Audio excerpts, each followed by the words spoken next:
Hello, everyone. I see that it has been a while since you've heard from me here, but I assure you that it's going to be changing in the next couple of weeks. Due to some unforeseen problems and a rather perspective shifting occurrence, I will be focusing, finally, on the things that I actually really want to do. So, yeah, I'm going to be mainly focusing on YouTube as well as the books that I want to write, and everything else has suddenly become not only secondary but moot. I'm going to be deleting my Instagram and whatnot so that the only place you can find me, the only place you can correspond with me will be this YouTube channel and the email that I set up to correspond with you all. I know that sounds strange and it sounds odd and probably almost like social media suicide for a growing YouTube channel, but until I reach a point where I'm actually making money through these videos, I can't exactly afford to be distracted.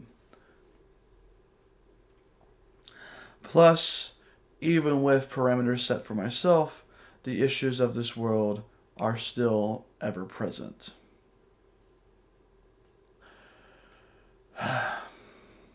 So, relax, sit back, and enjoy this video you're about to watch. If you enjoy, please like and subscribe, and this is where the fun begins. Oh, someone said there was a part two, but it's been like a freaking month. Almost run out of time for this stuff. A playlist that has almost 1K. Hello, I am your host, your ghost with the most host. You were there for part one, and if you weren't, please go and check it out. I talk about something completely different. I really love villains. Overall villainy in movies are unique and contrasting to each other in every possible way, if they're written well. Because you have different colors, you got different voices, you got different styles, you got different costumes, designs, spells, strengths, weaknesses, sidekicks, and music. That's right. Today we're talking about the musical side of things with all this Halloween treaties and hullabaloo about. I thought I would include one of my favorites from the holiday we are currently residing in. And no, it's not Christmas. Or at least I didn't wait that long to post this, did I? Anyway. Halloween. It is a lovely time of year. It seems to be the one and only times where creativity abounds in terms of application and execution of many a decoration or holiday-themed prank. Christmas has its moments, with the colors, the shapes, gingerbread and candy canes and whatnot, but that's all the old hat. It's just so many things you can do with that. And the Christmas movies have not deviated from that formula either. The most creative thing I've ever seen involving Christmas decorations is the one where it shows a man dangling from the side of his house. And they got the cops called on them. Because apparently, only Halloween is where you have despicable, disgusting, and diabolical decorations and pranks. Except for that one. Apparently that got somebody a felony. So, why am I jumping between Christmas and Halloween? Why am I bringing up two so contrasting holidays? It almost seems like I'm rambling. Or maybe. That is right. That is right. Here we are.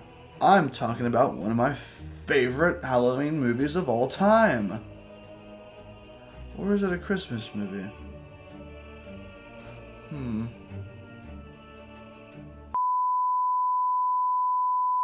Yes, I understand. I know how much of a problem it is. Sorry, folks. The people need to know that I consider Tim Burton's The Nightmare Before Christmas movie to be a movie.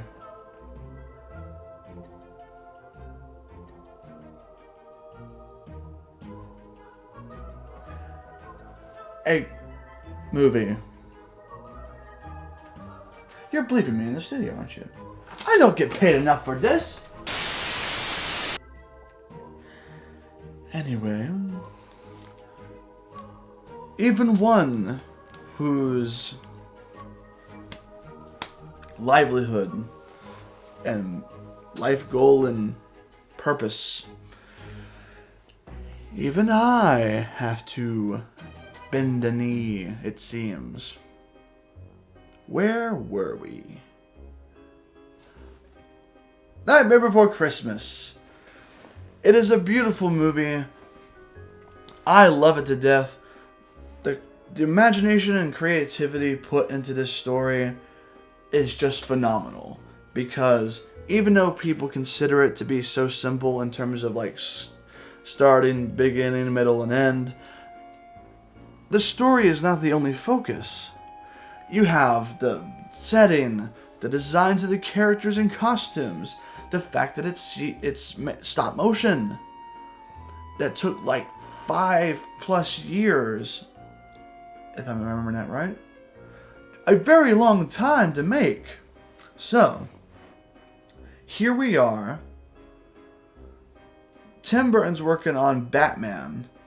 Henry Selick, a person we know from not only this movie, but from Coraline, the new movie that's coming out about the demons. Don't know how I feel about that, but he's a great director. I like him. He seems to flourish with the stop motion genre. Anyway, we have him directing the film. The movie's based on a poem and drawings that Tim Burton made while he was under the thumb of Disney. I put it that way because they did not like his idea, and he thus quit and went out on his own. Either that, he was fired.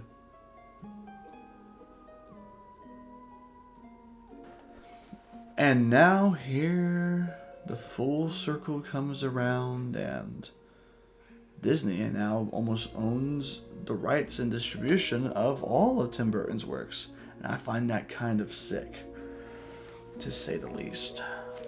All the Nightmare Before Christmas stuff is so just generic.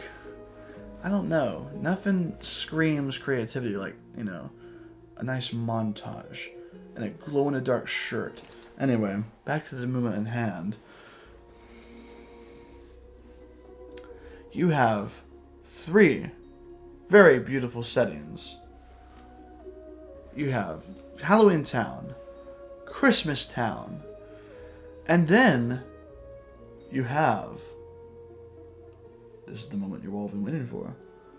The scene of one of my favorite songs, not only in this movie, but in all of musical cinema. Yes, that's right. Blacklit Oogie Boogie Layer. Why so specific? Well, think about it like this.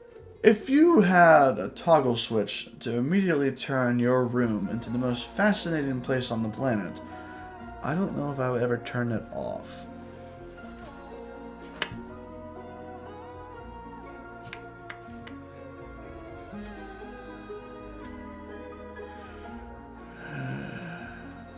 We don't have that budget. So why Oogie Boogie? Why his song? I'll tell you why. Because even though this movie is full of so many wonderful songs, so many different locations, and so many character moments of depth, emotion, and feeling, why do I choose the Casino Royale song? Villains have always been a favorite of mine in stories, whether it be in a musical, in an animation, or in a movie. Just a regular movie.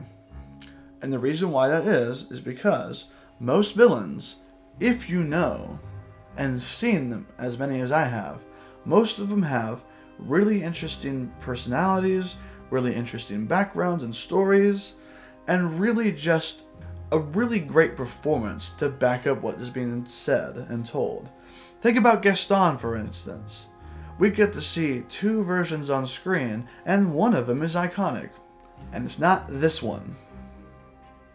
And the reason why has almost nothing to do with the actor. It has a lot to do with the writing and the intent behind the project. That being said, and avoiding that can of worms, it is like this. A character being animated is a character for a reason. That's why the word character is in the word caricature. Because caricature is an over-exaggeration or simplification or of a certain thing or place. Case in point. Gaston is supposed to be this jockish, brutish man, obsessed about his looks, and obsessed with the way people see him. So, his muscles are literally the size of LeFou's body. He is drawn like an Adonis, or maybe even Fabio, with the most powerful chin you could think of at the time, and the voice itself is larger than life. Literally, even in his quiet moments like this, where he goes, "Isn't it though? I'm just full of surprises. Picture this. My rustic hunting lodge, my latest kill roasting on the fire, my little wife massaging my feet, while the little ones play with the dogs. We'll have 6 or 7. No, Belle. Strapping boys like me." Just this very boisterous, very loud, very bass-ridden body and voice. And as the movie goes on, his manic obsession with Belle just gets accentuated by the animation, character design, and voice. Unfortunately, none of that happens in the live action. That's where I'll leave it. Editor's already getting mad, I'm sure. He's probably making my face look really silly right about now. Doing something absolutely wacky. Nah, he's not that petty. And, just like in classic horror, waiting on the appearance of certain villains is almost as key as the design. So we have our, favorite moments where, the villain is revealed. And sometimes it's nondescript and just right then and there. Like Scar. He drops into the frame with his paw crushing a mouse. And there we go. Based on his design and voice, we know he is the antagonist of the film. Because that is how artistic language works. Or we have moments where we get to see the villain one way, and then we see him in another way later, almost like we're getting introduced to him twice to show where his place is in the film, like the way Jafar is. We see him under the cover of darkness trying to open the Cave of Wonders, and then we see him again in the Sultan's palace, shown from the back with light, but somehow his visage, his entire being, is still muted in darkness. See? I'm not just rambling anecdotes. I think about these things. So what does Oogie Boogie do that make him so special? I'll tell you. Throughout the film, we mostly hear of him by just word of mouth, with the exception being his shadow. We've seen his shadow by the time we get to see him in person in the total of 4 to 5 times. No.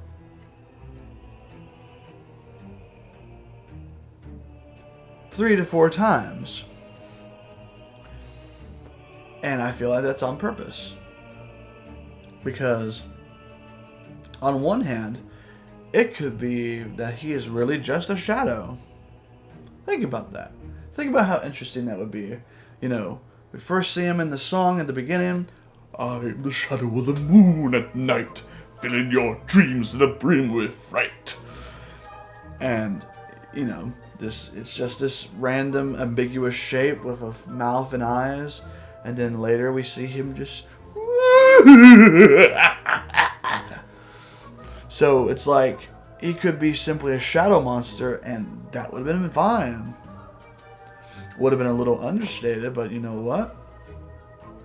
Some of the most iconic villains are just shadows in the background on the wall.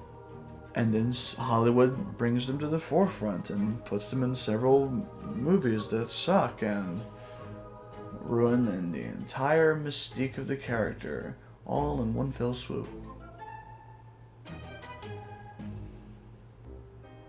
But enough about Slenderman. So we see his shadow, we hear him name dropped a couple times, including both in the fearful tone from the mayor, "It's Boogie's boys," and 2, Jack saying, "No account, Oogie Boogie, out of it!" Both 2 different responses, but both carry this weight of shared history that has already been established, already being addressed and acknowledged. So it's getting there. The tension, the expectation, the anticipation, all building up. So when finally Santa's brought to Oogie Boogie, we think we might not see him again. We just think he's going to be eaten. Or at least it's quickly dissuaded by the fact that as he falls through the chimney, it quickly transitions into the song. Even then, after being shown the shadow, name dropped, teased all to bits, even then we have one more moment of teasing where we have the neon bats, everything being blacklit and slowly shown. And then the dice roll in, and then, well, what have we here? He is shown from the back with a light, and it's like, holy crap, he's huge! And even though when it shows, later in the song, the scale to which he's still pretty huge.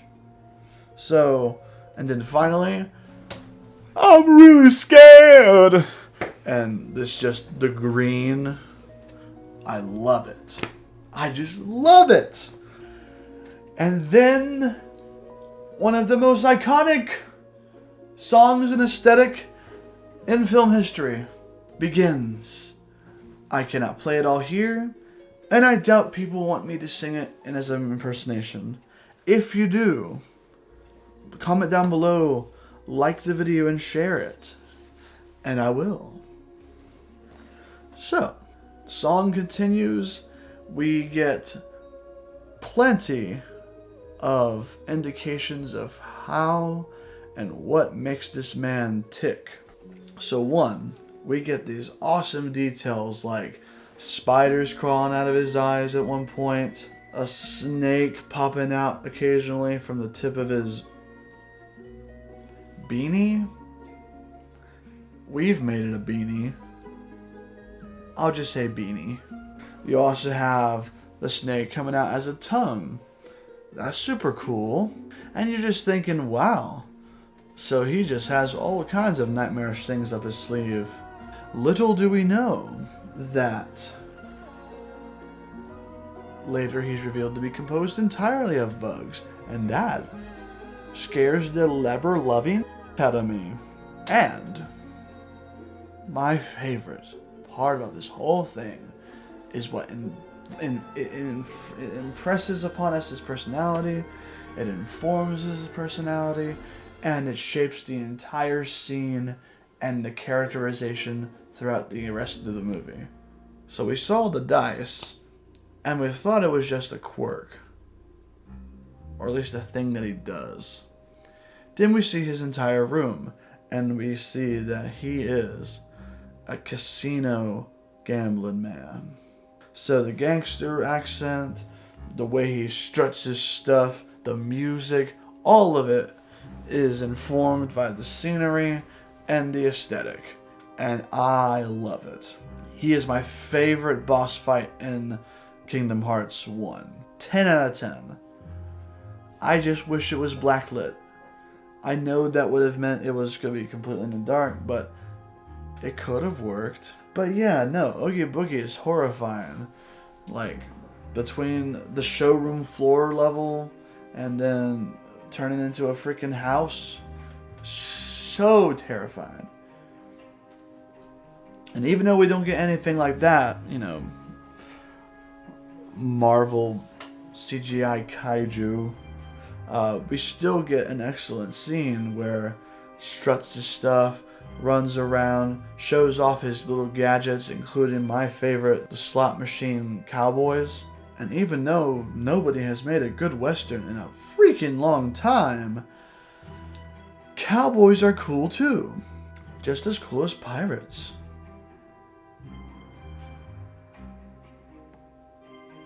I love Jack Sparrow. And if you didn't hear me, I love Jack Sparrow. Let me know if you want an ASMR channel. That is a joke. Unless you want it. And then, of course, my favorite part. After all that, getting to hear him just taunt, mock, and belittle Santa Claus, all while being bigger than him, rotundly wise, you get, I'm gonna do my stuff. I'm gonna do the best I can. And then we get total Las Vegas showgirl moment. Wow! Sound of the dice, the music in the air. 'Cause I'm a gambling boogeyman, although I don't play fair. And I'm just chills every time. I gave myself chills just now. I love it so much. Basically, it's almost like Henry Selick, Danny Elfman, everyone in part of this team said, we're going to define and help continue to define every epic Disney villain, every epic musical villain for the end of time. Because it will match the tone if it's done right, it will match the scenery if it's done right, and it will match the musical performances across the board if it's done right. But for the love of all things holy in the musical theater industry, we've got to make it feel like that every time. And they never shied away from that.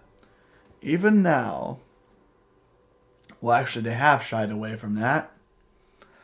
We haven't had a decent villain since freaking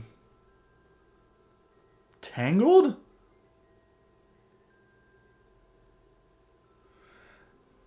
I mean, King Candy was alright, but he didn't sing. And Alan Tudyk can sing. I mean, he went to Juilliard. He has to be able to sing maybe a little bit. And then, of course, you know, all the remakes have made and watered down all the villains from the past. So it's like they're almost trying to remove actual villains from the foreground. Huh. So, there you have it. Oogie Boogie's song fits all the villain tropes and all the horror movie tropes and just has a blast doing it. And there's no wonder that people still love his character today. Him being the literal host of every Halloween celebration in Disneyland since forever. Once they figured out that costume, it's gorgeous. It's green. It's blacklit. I love it. But yeah. And of course, you know, his death scene's iconic as well. Because he tries to do the whole escaping in a helicopter thing. So long, Jack! And then, of course, you know, Jack pulls his undoing, literally, actually. And, yeah. The bugs on the mask. But it's still iconic. And then, of course, all the different retcons and rewrites that are later done in books, movies, and video games. Mostly books and video games. Where just somehow those three children keep finding out ways to resurrect him, which I find is kind of awesome. The problem, I would say, with those rewrites is the fact that they keep making too much direct things that could be the undoing and should be the final undoing every single time. But that's neither here nor there. That's just fun speculation and discussion for another time. I would just like to thank Nando V Movies for helping out with this, helping provide ways for creators and other creatives to just share their thoughts, their things and whatnot. It's just a real treat to be able to join on stuff like this. And if you haven't already, the project this time is called One Musical Scene. If you'll check it out, the link will be below. It wasn't below last videos because I forgot. I'm so sorry. But go check them out. It's a lot of different creators, not only established ones, but up-and-coming ones like myself, where we're trying to find our audience, find people who like our aesthetics and our personalities and whatnot. And if you want to try and make a video to contribute to it yourself, just make the video, post it, and I believe it's still just sending the link of the video to Nando V Movies via Twitter. I will hope that you enjoy those as well as my own video, including part 1. And yeah, that about wraps things up.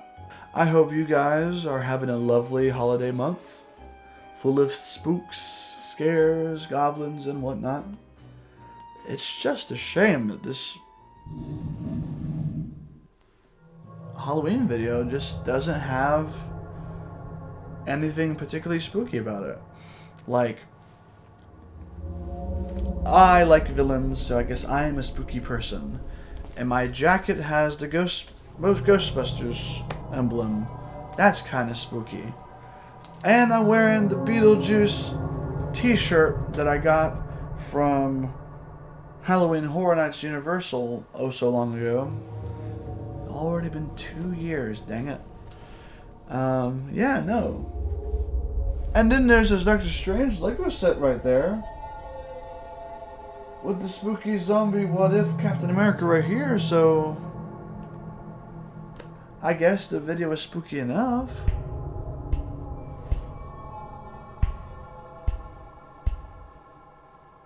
And I am your host, the Artistic Ginger, telling you my friends, my fans, supporters, and casual viewers to stay safe, have a happy Halloween, have a wonderful day, God bless, and I shall see you guys next time! No!